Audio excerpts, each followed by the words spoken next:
Dwarf Fortress theme launch. All right, here we are with Dwarf Fortress on Steam. I'm gonna kill the music for a moment. I just want to talk over real quick. So, real quick, my background on Dwarf Fortress, I played it not one time, but I had one span where I played it. I was in 2012. I loved it. It's convoluted though and very complicated and not very user-friendly, and I think everybody that played Dwarf Fortress understands that. And I dove into it enough that I know that I liked the game, but I just didn't end up continuing. Life events kept changing, and it's just not a game I ended up sticking around with. Is what it is. But I always knew I wanted to play it again. I looked for plenty of games like it. Nothing was like it, plain and simple. Anybody that's played it can tell you just there's nothing else like it. So, here we are, Steam release. Got a full GUI. There's tutorials in it now, I guess, and all sorts of things. So, we're ready to go. I'm going to just crank this audio up. If it was on 80, this just tells you to set it up. I am going to create 250 years. If this takes a while, we'll speed it up.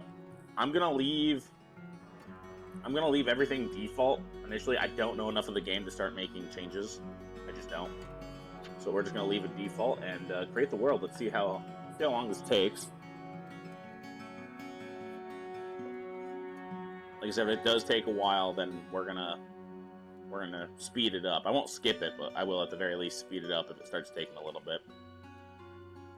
Here we go, generating the world. Here we go, we're generating some years, getting our mythology going, or our history, not mythology.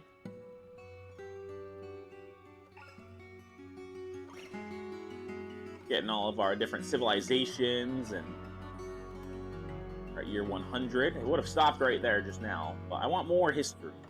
I should have even maybe gone for 500.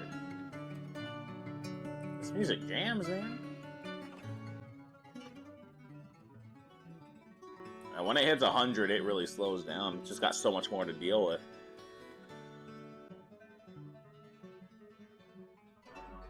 We've still got another 100 years to go. That's all right. Our world is full of history. We are going to spend a lot of time on this playthrough, you know, trying to learn some of our history, learning some of the areas of different, legends. We're going to pay attention to a lot of this stuff, and that's what Dwarf Fortress is. And, you know, it might not even make for that great of a viewing experience. It truly may not. But it's what we're going to do.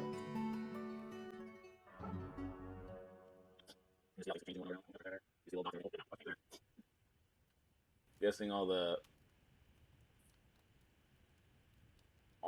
pinks here must be like religions. The circumference questioned. Blue are the actual figures. Must be the areas in orange. There's a lot of religions. Makes sense, but it's crazy. It's like pretty much only doing religions right now. Oh, there was something there. Oh, I missed something. I wonder if it'll give me a recap that I can scroll through.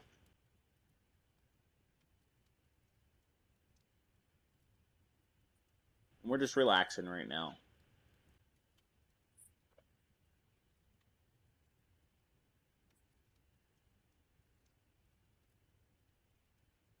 Seems like a lot of historical figures for 250 years. I mean, we're pushing up on 42,000 historical figures over the course of 250 years. All right.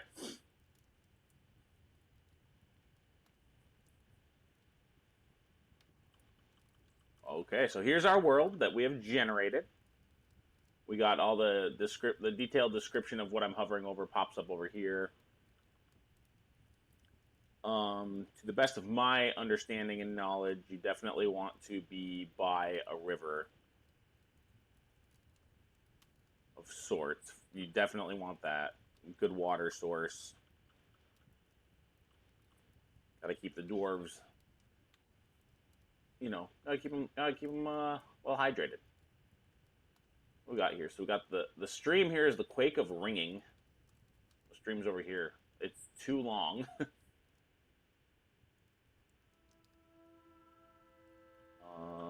What about this? Hate Dwarn. The Furious Chip. Oh my goodness, that's where we're going. The Furious Chip. Do I play now? Oh.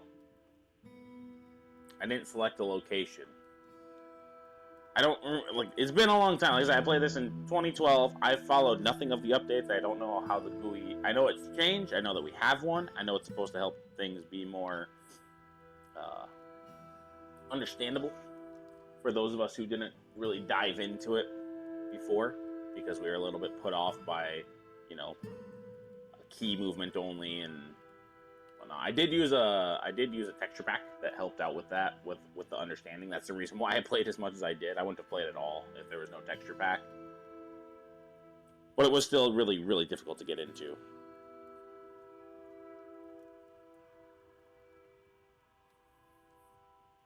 All right. So Fortress mode, Legends mode, Adventure mode. I don't know what Adventure mode is. I think Fortress mode is the default. Legends mode. I'm gonna look that up real quick. So give me a sec. All right, I've done my research. Legends is kind of what it seems like. I can click on this, and then I can just this is learn your world mode. That's what this is. I can go through. This is every historical figure there ever was throughout the 250 years of the world. So, like, I imagine it's top to bottom. I could be wrong. But yeah, it's like 226. I don't know. I could be wrong. I'm guessing it's top to bottom. That's just, could be wrong. But yeah. Click that. Yeah, like right there. Year 1. Year 26. Year 60. So like I could go and learn about these people throughout history. So who we have here? Let's take a quick look at it. We're going to look at only this one and we'll jump into it. I wonder if you can come back. I wonder if my dwarves, what I do, can become part of the history of this world. That'd be really cool. But anyway. Leramonton Arzisteros. Painted born the night of driving. Okay. Female Hydra. A female Hydra. Okay. One of the only ones of her kind. Pantedborn. I said painted. Pantedborn was associated with strength, rebirth, and muck. And then I can click on... Not that, I guess. Pantedborn is just a word. Yeah, I can click on that, though, to get more details. Settled down in Dive Shadow the Mines of Spraying. And then I can learn more about Dive Down of Spraying. Like, so shows all about that. And we can learn more about that. So you can really just kind of go through and a bunch and kind of see everything this person does. So year 1, like, so this person popped off in year 1 right away. You can see why they became a historical figure. Became an enemy, devoured a cow, attacked a human, fought the human. Is this another relevant person? So this is another person. Yeah, a prophet in Spice Shadow. So like these two probably are big. These were big players in their respected areas. So that's interesting. This is really cool. I'm not going to dive into it too much right now, but this is really cool. I'm going to do what we came here to do and hit Fortress. Passing a few weeks to get things ready. No idea. Oh, okay. We're going to start the tutorial. I haven't played this in a while. So we're going to start the tutorial. Would you like your fortress located in a forested, mineral-rich region of this world where you can play through a short tutorial? Non-interactive help will be available whenever you decide. Okay, I'm going to hit yes. We're going to do it. We're going to hit start tutorial. It recommends here. Oh, okay, there's a river here. Right, this is what we're going to do. Future playthroughs, whether I stream them, or not stream, I'm not streaming, whether I record them or not, all up in there. Alright, a dwarven outpost. You have arrived. After a journey from the mountain homes into the forbidding wilderness beyond, your harsh trek has finally ended. Your party of 7 is in the make of an outpost, is to make an outpost for the glory of all of Nudenkog. Newton-cog. There are almost no supplies left, but with stout labor comes sustenance. I'm in snow. Whether by bolt, plow, or hook, provide for your dwarves. You are expecting a supply caravan just before winter entombs you, but it is spring now. This is spring, huh? Best spring ever.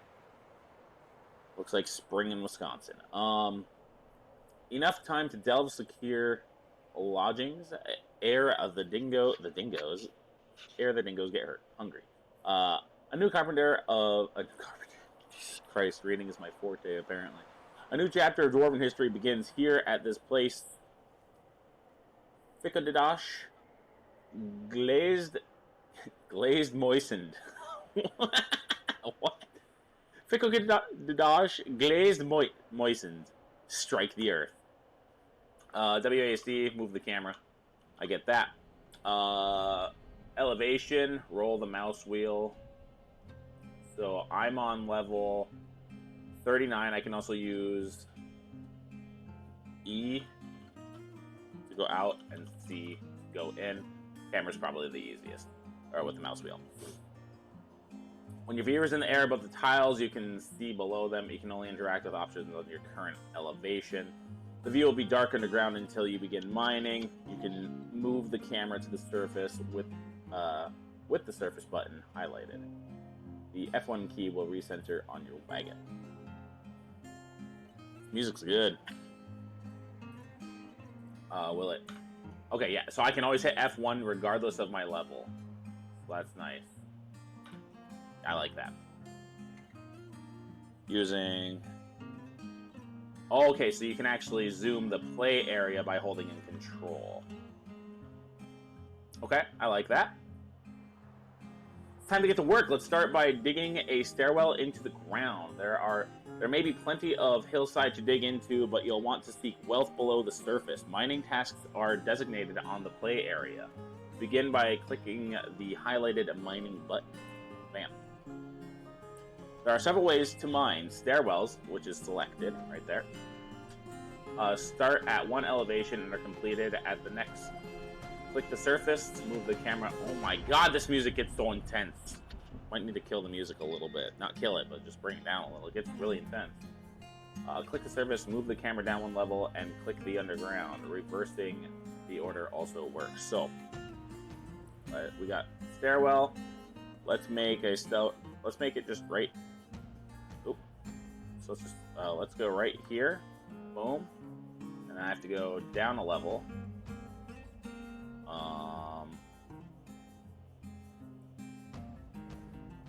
Go down a level and click again. There we go. Now we'll unpause the game and let the miner finish the task. Press space to unpause or use the highlighted controls up there. Yeah, okay, got it. So unpause the game. There goes our miner. They're digging. They dug the stairs. We're done. I'm going to repause. Let's make a safe place to work. Select regular mining mode. Done. Dig a rectangle underground big enough for a large stockpile and some workshops. Consider that most workshops are 3 by 3 squares. Mining through the stone layers further down may take longer, but it leaves boulders, which are essential building material. That's good to know. So we're gonna want to do, yeah, okay, yeah. Later, you can consider making a meeting area from the zones menu. Otherwise, your citizens will continue to gather by the wagon outside. Room completed, 0 of 20. I need to make 20 rooms, or is it saying do 20 spaces? 1, 2, 3, 6, 7, 8, 9, 10. Then we'll just do 5. Start with that, and let's just see where that takes us. Okay, this is carving it out. I only needed 20 spaces, but this is what we're doing. Okay, yep, and then it's starting to leave some boulders behind. And I can click on the... Oh! Okay, can I click on these people? I was hoping I could click on the people to kind of get news about them. Maybe it'll teach us about that later, though. I might be getting overzealous. Let's continue. Is it okay? The supplies in the on the wagon are in danger of being carried off by wild creatures. It's time to build a stockpile underground to unload them. Stockpiles are crucial to moving supplies around the fortress where they are needed. Stockpiles are placed with the stockpile button, highlighted now. Cool. Click the add button and click two corners of a rectangle. Yeah, so make a stockpile underground is what it's saying. So I'm going to let this continue because I want to put a stockpile right here. I'm going to make a little 5x5 stockpile. Oh. Hold on. I feel like I missed something here. Okay, yeah, no, I got that. Stockpile. Start painting a stockpile. Yep, okay, got it. 1, 3, 4, 5. 2, 3, 4, 5. 5x5 stockpile right there. Click in the play area to paint this. I did that. Boom. Place all. Okay, so I can change what I want in the stockpile. I'm gonna click all, and they're getting to work. They're bringing everything in. If I'm paused, your workers should start unloading the wagon into the stockpile later. You may want to customize your stockpiles by clicking on them and pressing the custom button. Custom? Oh, shizzle. At the very least, this is probably going to be good enough for me for a while. This is very much tutorial based. I didn't really think it was going to go that route, but you know what? It is now. Like refuse. Yeah, you want your refuse elsewhere. That'll probably be an outdoor area stockpile that I make. If the stockpile menu is still open, you can close it now by right-clicking. Right-clicking can always be used to close most menus, as well as escape. Okay, great. Good to know. With shelter ready underground, it's time to build. First, you will need building materials like wood or boulders. Before you start chopping down trees, you may want to create a dedicated wood stockpile. Haulers will also drop wood in your stockpiles unless you turn it off in the custom stockpile menu. When you are ready, open the wood cutting menu and designate the trunk of a tree on the surface. Make sure your woodcutter can walk to the designated location. So we got to find a tree. Is that what the... I'm guessing that's tree. Even though it doesn't particularly look like tree, I'm guessing that's tree because it's a stump. So wood cutting. We got tree here. Boom. Oh. Perfect. Let's get a wood stockpile. Let's see if we can't do that real quick. Let's get that knocked out. Let's do this. Let's have the wood stockpile be right there. Wood. Wood stockpile. Done. So that should only... So I'm guessing that might just be a fence, actually. I'm going to say that looks like it's wood, but yeah, okay.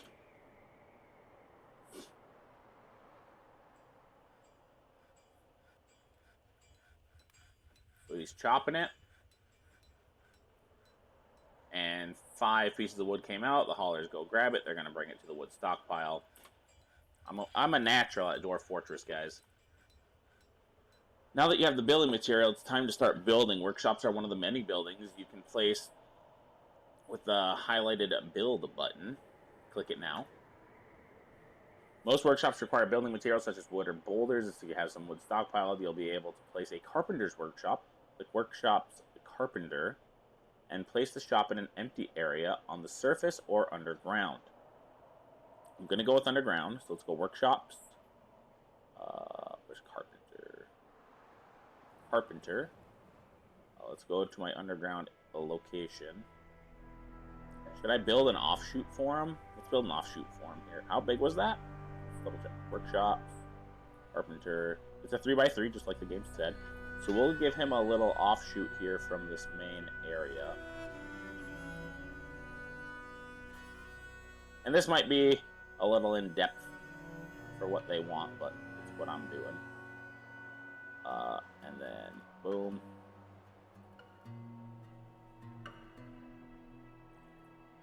There we go. So let's get our miner to start getting that knocked out. And then we're going to build our workshop. Because I do understand these games somewhat. Understand in the sense of, like, I play them. I'm not good at them. I never have been. Select materials for the carpenter workshop. Okay, so I have to select the materials. Just go get some of the bayberry wood. And he's building. Done. We'll click it. Oh, okay. Your industrious citizens will perform any task added to the workshop. Most objects that are placed, like doors and furniture, must first be built in a workshop. Furniture created at the carpenter's workshop usually takes 1 wood to build. Add a task and make a bed. Chop down more trees if necessary. Unpause and wait for the bed to be completed. Add new task. Make bed. Right. Now we wait for the bed to be completed.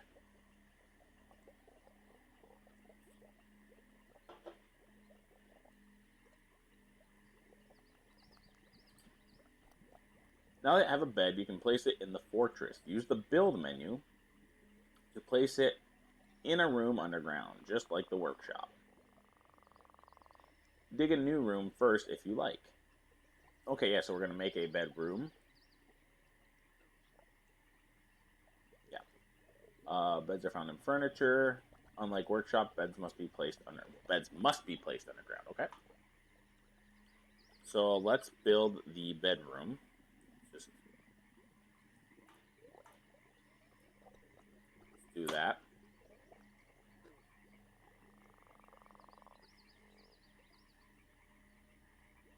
Okay, so now I need to find the furniture menu. Okay, there are hotkeys to get to these things, so that's all good.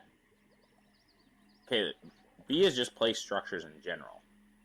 Got it. Furniture.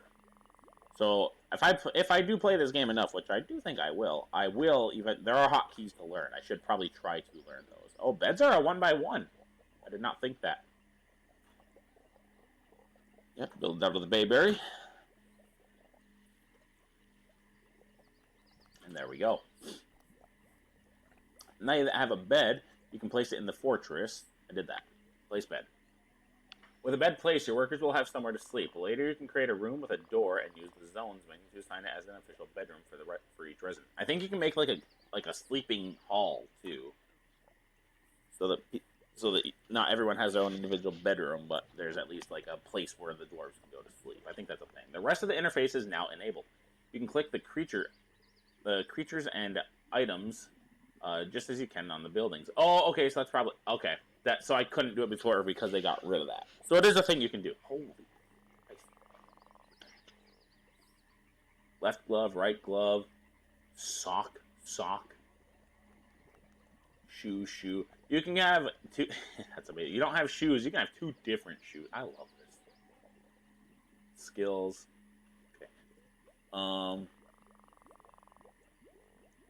Great. Can I check my dwarves as like a whole and understand their jobs? Okay. Yeah. Miner, woodworker, mason, stonecrafter. Are there priorities? I wonder. Maybe it'll teach us. I should keep going through it here. I have currently now just decided. You guys will hear this, but this is going to be episode 0. As soon as this tutorial ends, I'm stopping. I'm going to restart. This is going to be episode 0. It's because I'm building very stupid right now. Okay. Important and sometimes urgent information is given as alerts on the left side of the screen. There have been several already. Hover over the alert information, left click on it. You can recenter on certain announcements. Right click to close. This is an example urgent alert. These are very important. Ignore them at your peril. Okay.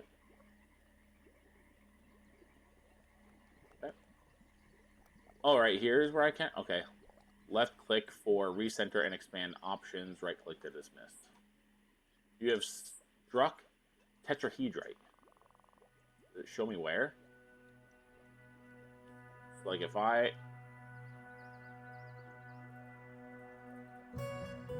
Oh, okay, there's a go to button there. Great. So that's the tetrahedrite. Got it. the weather has cleared. Nothing really to there. Okay, and then it's just saying this is it again. Okay, got it. Great. You may need supplies before the coming of winter. To trade with the autumn caravan, you must build a trade depot from the build menu. You need something of value to trade. Crafts are an easy way to make a lot of trade goods quickly. Make the appropriate workshop from workshops crafts.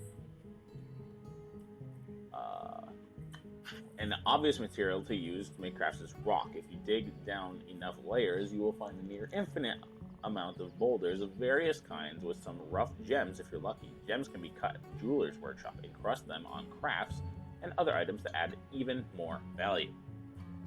So I need to make a crafting workshop. There's a lot more to learn.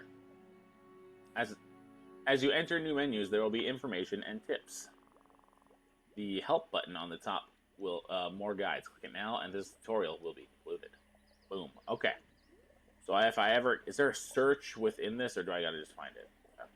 The game is open, and you can do whatever you choose. If you'd like a goal, try to become a barony, then a mountain home. More likely, your dwarves will starve unless you read the first few guides here. Remember, losing is fun. You know what? We're going to keep this a tutorial type one. Let's go through these real quick. Survival. Oh, this is long. Okay. In order to keep your survival alive, you'll need shelter, drink, and food. Use the arrow at the top of this window. Minimize tutorial. Boop, boop. By now, you should have some room underground where you want the residents to hide from the creatures above. So, it really comes down to, like, how much do I want? Meeting areas. Yeah. That's where I'd want them to go. They may try the burrows menu to create a safe place for your civilians to hide when real trouble comes. Like a hiding type. Not a hiding, but like an actual place to, like, hold it down. I get it. What? Labor, some essential tasks. Okay, so this is just going to be some reading. It looks like it's not going to actually even do things. So that's great. I'm fine with that. I do want to do most of this as a first-time go with the new GUI on my own. So I'm going to do some of the reading, and then we're just going to kind of go and see what happens. Some essential tasks must be assigned from the labor menu. Okay, that's what I was looking for. Click here and make sure you have a miner, woodcutter, and fisher. Okay, yep, there we go. So this is where... if you haven't suffered any casualties, you should have these labors assigned already, but if one of your brave workers fall, you'll need to assign somebody to these duties.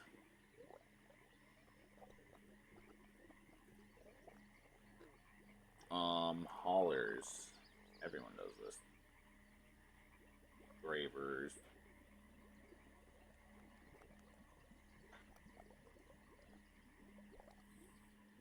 Woodcutters. So some things you can't just have everybody do, but like planters you could have everybody do.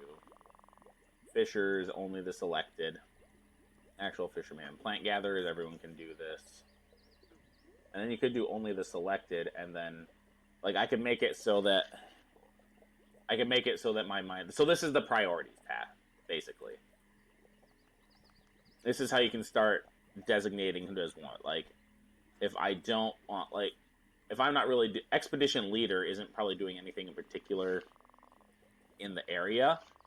So he can do everything. But maybe my miner, I don't want getting caught up doing other tasks, right?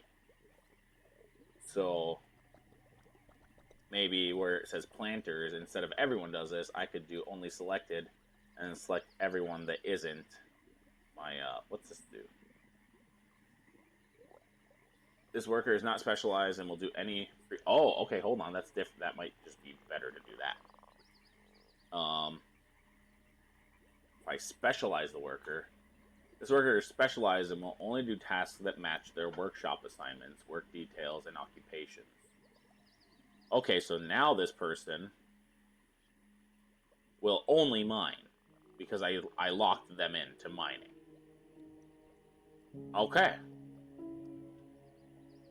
That's what I get out of that, at least. We'll see how that actually works. Like fishermen, there's not enough fishing to do to just be a fisherman, so he can do more. But he's also a fish. He's also the only one that will do the fishing, though.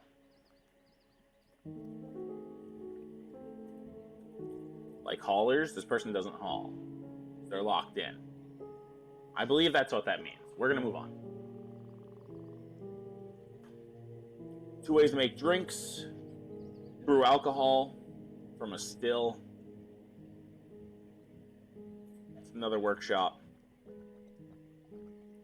From a still. Maybe. Workshops. Oh, it's workshops farming. Oh my lordy. Workshops farming still. Once still is constructed, click on it and add the task of brew drink from plant or fruit. If you have no suitable plants, you may try planting or gathering. Task also requires a barrel from the carpenter's workshop. It's easy enough, we can make one of those. If you survive until the caravan comes, you may also trade for drinks and plates. Number of drink rations, absent alcohol, and in warmer weather, you can designate a water source. You'll want one of these anyway for other purposes like cleaning and certain workshop tasks. Okay, and done. That's survival. Okay, great. There's a lot more to go through here. I'm not going to go through all these. Long story short, this was kind of my episode 0. I am going to start from the top, and we're just going to kind of go. And maybe the only other one I'm going to go through here is planting, because I feel like if I don't do planting, I'm gonna lose right away. Yeah, you know what I mean. How long is it? Not very. So let's just go through the plant and like other food sources. You can do fishing and farming, and yeah, these really aren't too long. A lot of these other things I feel I kind of want to just figure out though. So right there, let's read planting. We'll read planting on episode 0 here, and then we're gonna call it. There's some food on the embark wagon, which I can always hit F1 to go to. You can trade for food, but you can also grow your own. The wagon comes with some seeds, but as you might expect, these crops must be grown underground. Okay, you must grow crops underground. While using mining orders, you'll need to carve out a rectangular area underground for your farm plot. Okay. Let's work this out real quick. So let's get a big old farm plot. Go. The underground rectangle must be near the surface where there is soil, loam, clay, or sand. 1 level down should suffice before you hit rock. The highest mountain elevations do not have soil. Okay. Make sure to leave the ceiling above intact so the underground soil doesn't receive any sunlight. So don't mess with this area. I wonder if there's a way to like flag that area above the ground so I would know to never mess with that.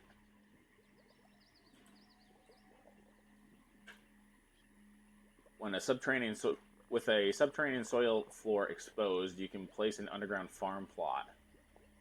This isn't rich soil, but will suffice for now. Dig deeper to find a better soil. Okay. Select farm plot from the build menu. Build. Oh, it's in workshops. Workshops, farming, and then farm plot.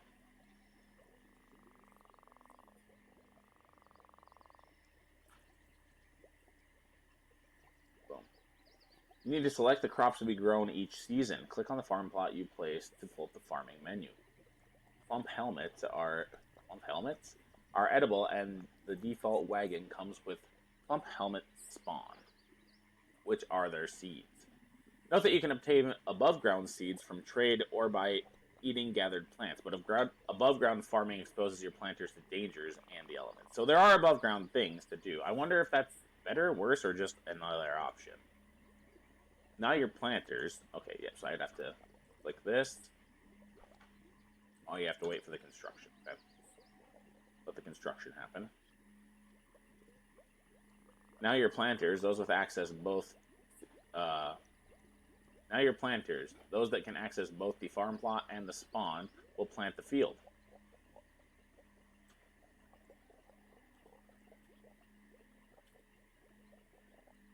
I don't think quite yet. Oh, they have to move the rocks off, I think.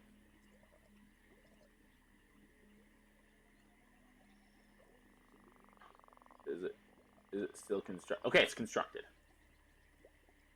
So I could. So we've got dimple cups. We got plump helmet, quarry bushes. You can see the poor soil. Cavern soil is best. We've got poor soil here. And we can choose what to grow when. Also, can I just like have it be a rotate? Like, let's grow plump hearts now. Plump helmets, sorry, not hearts.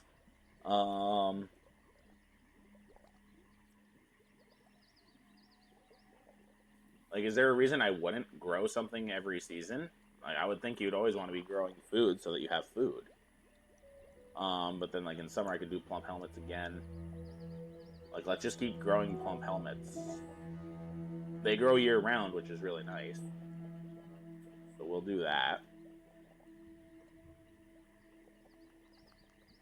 And I think everybody has that as a task. I'm guessing they're doing it, and it just takes a moment. Whoops.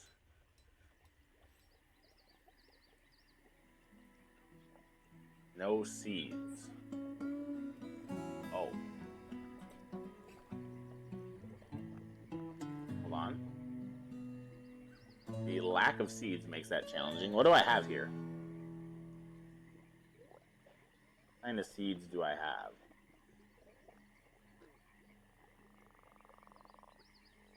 I don't have any seeds. What? Oh, there's 5 planted. I had 5 seeds, and now there's 5 planted. Okay, great. I did it.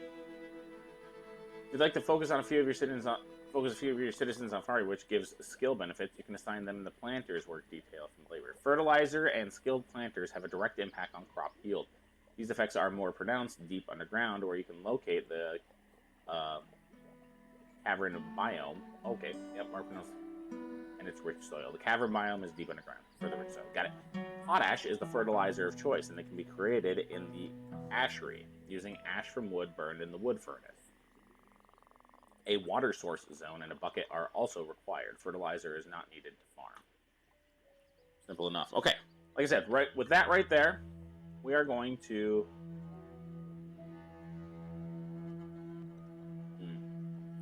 abandon the fortress to ruin.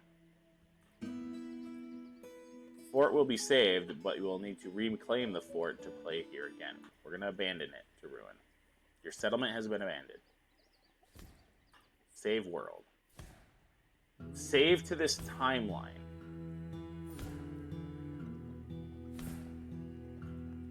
I'm going to save it to this timeline. I think I clicked that. Okay, let's see. I'm curious now. So now I was in the year 2050. Can I look at 2050 in legend mode in this world? Because if I can do that, then this is fantastic.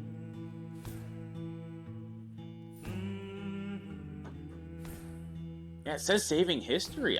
So could I really just continue to do different delves here forever? And this is just my world now? If so, I might actually build a new one and make it massive. And then just use that one for... Start new game in existing world. I hit that.